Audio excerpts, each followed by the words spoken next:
laissé en dernier. Je suis professeur aussi. Je sais que je vous laisse faire un récapitulatif, un résumé avec un regard pédagogique sur tout ce qu'on a fait ce matin après ce panorama d'entreprise métier. À vous la parole, cher professeur. Merci, Si Youssef. Bon, je vais faire peut-être, comme Sim dit, comme tout bon professeur qui se respecte, je vais me mettre debout. Je voulais tout d'abord remercier en fait l'industrie du Maroc pour l'événement, pour l'organisation, mais également pour la thématique. Je crois que c'est fondamental, c'est important, c'est quelque chose qui va forger, transformer, réinventer le Maroc de demain et qui est en train déjà de transformer, de réinventer nos jeunes et cette nouvelle génération qui va faire énormément de choses pour ce Maroc. Alors, je voulais remercier en fait les différents panélistes parce qu'on a eu effectivement un large spectre de ce qui se fait, de ce qui peut se faire, et les différents acteurs. On a eu l'APB qui est en fait un acteur de l'écosystème, on a le public avec Khouloud, avec l'ADD, et on a différents types de privés, donc des multinationales qui sont présentes, qui sont en train de tirer vers l'avant, à des startups, à des entreprises moyennes, mais qui sont tous dans l'innovation, dans la création de valeur et dans la contribution pour faire développer ce pays qui nous est très cher.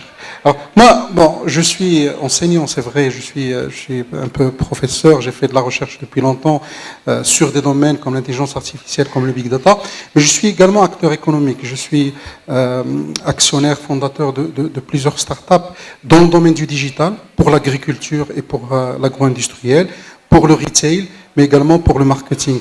Et dans mes quelques expériences, je ne prétends pas avoir une science par rapport à ce sujet, mais dans mes quelques expériences, j'ai constaté que ce digital, c'est quelque chose, c'est une opportunité extraordinaire pour le pays, parce qu'on a une population de jeunes, parce qu'on a notre vraie richesse, c'est cette jeunesse. Et donc c'est vraiment un potentiel pour activer les différents acteurs, aussi bien des acteurs à l'échelle individuelle qu'à l'échelle économique. Alors déjà, parce que depuis tout à l'heure, on est en train de parler de l'industrie 4.0, de la digitalisation, je voudrais très rapidement définir ce que c'est que cette digitalisation, cette entreprise digitale, cette industrie digitale.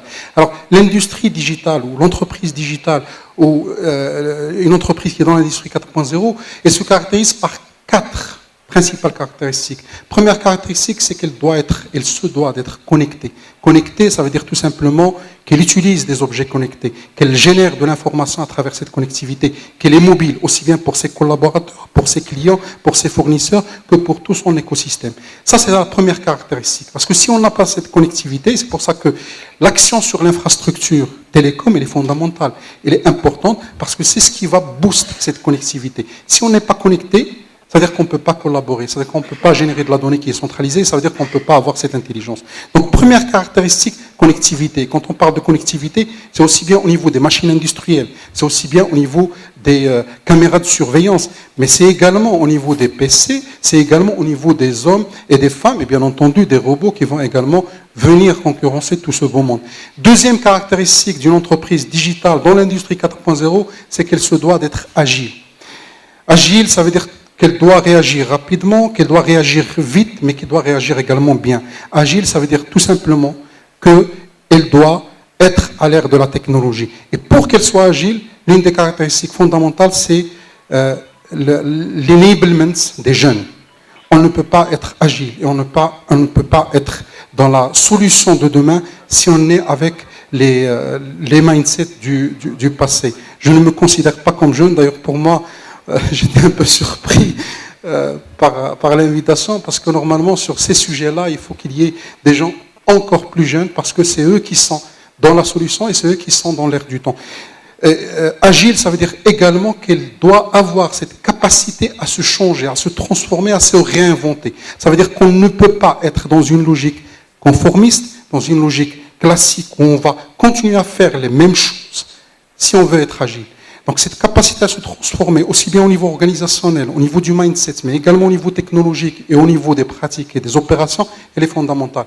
Troisième caractéristique, c'est qu'elle doit être collaboratif ou social. Ça veut dire une entreprise, elle doit avoir tout son écosystème. Elle doit être dans une logique d'entreprise étendue. On ne doit pas penser uniquement aux collaborateurs, on doit penser aux clients, mais également aux clients des clients et aux fournisseurs des clients. On va penser aux fournisseurs et aux clients des fournisseurs. C'est dans cette logique étendue qu'on va pouvoir penser cette entreprise. Et dans la collaboration, on construit l'intelligence, la performance et l'excellence. Demain, l'intelligence ne peut être que collaborative. La performance ne peut être que collaborative et l'excellence ne peut être que collaborative. Dernière caractéristique, et c'est la caractéristique dont on a parlé depuis ce matin, c'est que cette entreprise doit être intelligente. Alors intelligente, ça veut dire quoi? Ça veut dire d'abord, elle génère des données. On ne peut pas développer de l'intelligence si on n'a pas la capacité à générer de la donnée. Générer de la donnée à partir des capteurs, générer de la donnée à partir des machines, générer de la donnée à partir des hommes. Cette intelligence, quand les hommes, doit être structurée, formalisée pour pouvoir construire d'autres intelligences. Donc, générer de la donnée est fondamental pour une entreprise qui veut être dans l'ère du digital. Et cette génération de la donnée, c'est elle qui va permettre de construire, au travers des algorithmes qui existent, de l'intelligence artificielle. C'est elle qui va activer ces robots. Parce que, effectivement, comme a dit tout à l'heure M. Péguet, il est clair qu'on ne peut pas parler d'intelligence artificielle si on n'a pas une base de données. Aujourd'hui, les acteurs qui se positionnent, les acteurs qui sont au front de la technologie, c'est eux qui disposent du maximum de données. Et cette question de données nous remet à une question fondamentale qui est également une question de souveraineté sur la donnée. Aujourd'hui, on n'y pense pas et je crois que les politiques publiques doivent se pencher sur ce sujet-là. On n'est pas encore dans une logique où on a cette souveraineté sur la donnée. Nos données sont chez les grands acteurs. Et donc aujourd'hui, s'ils veulent nous concurrencer, nous priver de données ou venir influencer nos actions économiques, ils ont la capacité de le faire parce qu'ils disposent de la donnée. Alors, pourquoi l'intelligence artificielle, ce n'est pas un nouveau sujet? C'est quelque chose qui existe depuis les années 70. Tout ce que vous voyez aujourd'hui au niveau des jeux vidéo, c'est de l'intelligence artificielle. L'intelligence artificielle a commencé d'abord dans le domaine des jeux, dans un domaine ludique. Pourquoi? Parce que, de la même manière que l'homme, l'un des premiers éléments d'apprentissage, c'est les jeux. On apprend avec les jeux, on apprend également avec la conversation. Donc, tout ça pour dire qu'aujourd'hui, cette intelligence, c'est des algorithmes qui existaient, ces algorithmes qui ont été réinventés, tels que le deep learning. Tous les algorithmes et les modèles mathématiques du machine learning existent depuis les années 70-80. Moi-même, j'ai travaillé dans l'optimisation des algorithmes de machine learning début des années 2000. Mais ce qui a rendu la chose différente, c'est qu'aujourd'hui, on a des données énormes et en masse, et qui sont générées chaque seconde, chaque milliseconde, et on a la capacité de traitement et de stockage nécessaire pour le faire. C'est pour ça qu'on parle de Big Data. Donc, au-delà de ces 4 caractéristiques, il faut noter que dans la digitalisation, on peut digitaliser d'abord les process. Et c'est là où on va faire intervenir des solutions, type ERP, des solutions qui vont dématérialiser nos process, qui vont nous permettre d'être plus performants. On peut digitaliser l'organisation, la partie collaborative. On peut digitaliser l'expérience client, ou l'expérience fournisseur, ou l'expérience collaborateur. Comment on peut mettre à bout de doigts les services qu'on offre aux clients. Et à travers, bien sûr, plusieurs canaux. Et enfin, on peut digitaliser les produits et les services, voire les business models. Et là, c'est vraiment l'ère de la disruption. C'est là où on va voir que des opérateurs comme Uber ou Airbnb ont transformé la donne dans des secteurs comme le transport ou l'hôtellerie. Alors, pour peut-être juste répondre, je sais que je ne veux pas prendre beaucoup de temps, je sais que les gens peut-être ont commencé à avoir faim, il y a un déjeuner qui est là, il y a un débat qui est encore plus important que les interventions. Mais je voulais quand même insister pour répondre à la question sur 2 choses. Utopie ou réalité, moi je dirais que d'abord, il faut qu'on ait le droit au rêve. Parmi les choses qui nous manquent dans notre pays, on a énormément de capacités humaines. On a des réflexions qui sont importantes. Mais des fois, on se prive du droit de rêver, du droit de penser un Maroc meilleur, du droit à l'espoir. Oui, il y a des choses qui sont noires, il faut les admettre, il faut les reconnaître, et il faut construire dessus, mais il faut avoir ce droit à, entre parenthèses, rêver. Est-ce que c'est une utopie en réalité? Sur ce sujet, il y a beaucoup de buzz. Les constructeurs, éditeurs, service providers, sociétés dans le domaine informatique, bien sûr, il alimente ce buzz. Mais derrière le buzz, il y a une réalité qui est fondamentale. Ce digital, cette industrie 4.0 est en train de transformer nos façons de faire. Je dirais qu'il est en train de reconfigurer notre société, même en termes d'urbanisme. Parce qu'aujourd'hui, quand on parle d'industrie 4.0, c'est également des industries à échelle humaine, à échelle locale, à échelle contextuelle. Le transport aujourd'hui est transformé. La manière de travailler, il y a la possibilité de travailler à distance. Donc du coup, toute la construction urbanistique, humaine et culturelle est en train d'être réinventée à travers cette industrie. Maintenant, la grande question, avec tous ces impacts sur l'emploi, sur l'éducation, sur la façon de faire, qu'est-ce qu'il y a à faire? Qu'est-ce qu'il faudrait faire? Moi, je dirais d'abord, il y a un changement de mindset. Au-delà des compétences. Les compétences, on peut les avoir, on peut les développer. Il y a des manières de faire aujourd'hui qui dépassent les cycles classiques d'ingénierie et tout. On peut construire, et je crois qu'il y a des exemples. Moi, j'étais hier avec le directeur de l'école 1337, qui est un grand ami, et qui a été créé par l'OCP, qui est un industriel. Et c'est une autre façon de voir la formation et le domaine de l'éducation. Mais au-delà de toutes ces transformations, il faut changer de mindset. Changer de mindset, ça veut dire tout simplement être dans une logique d'agile, être dans une logique de test and learn.